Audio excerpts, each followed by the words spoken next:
Diamond Head lead guitarist Brian Tatler is one of the most influential rock guitar players on the planet. That's official. Don't take my word for it.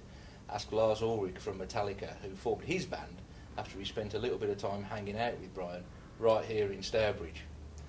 So now we're going to find out what it's like to be a real guitar hero, because Brian Tatler is here talking to us on the Bass Sessions.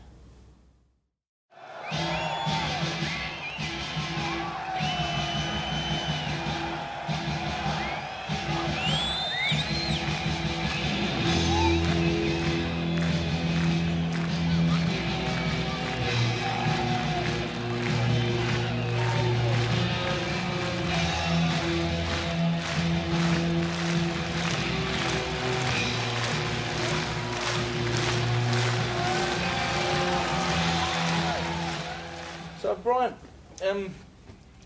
Diamond Head's been in existence since 1976. Yes.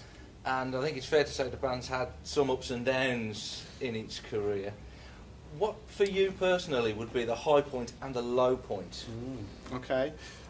I always remember the Reading Festival for some reason, always seems to pop into my mind. That was 1982, so a good while ago. Shame we haven't had a higher point since 1982, but for some reason that festival just, it all went well, and we were, thrown in at the last minute when a band called Manowar pulled out, and we got the second from top slot, so there was about 10,000 people there, and it was just a fantastic atmosphere, and we got signed by MCA Records that year, and we just seemed to be riding, the crest of our wave at that point, and went down well, and it was recorded for Radio 1, and it just seemed to be a very memorable and exciting gig, and that gig stayed in my memory as just one of our highlights, really.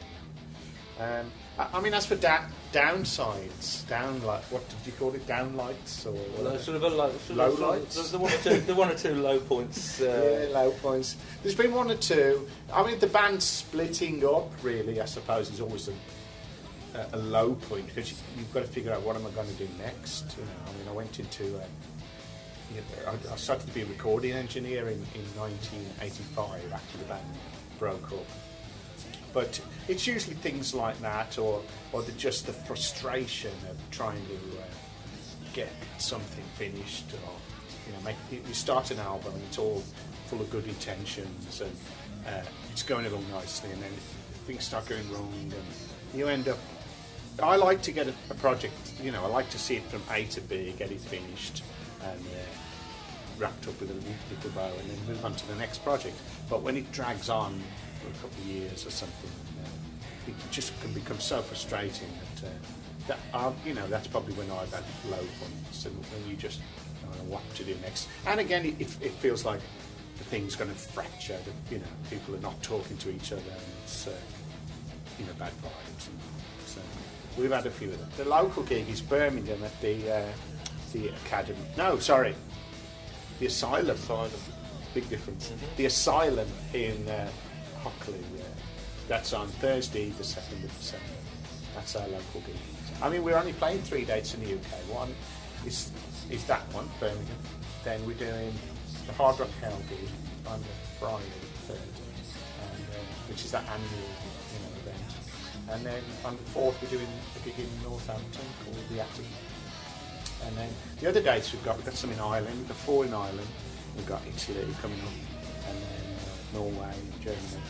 So it's more like a European tour, but we are coming back to a couple of dates in the UK, and we're looking forward to it. In the longer term, what's the future for Diamond Head? Where's the band going to go from here? I have got my crystal ball out. I don't know. We'll see. We've got material, knocking about that we could work on. With these dates coming in for next year, we're thinking about a tour. We'll just see what's in the pipeline. We just make decisions between us. Do we want to go and support?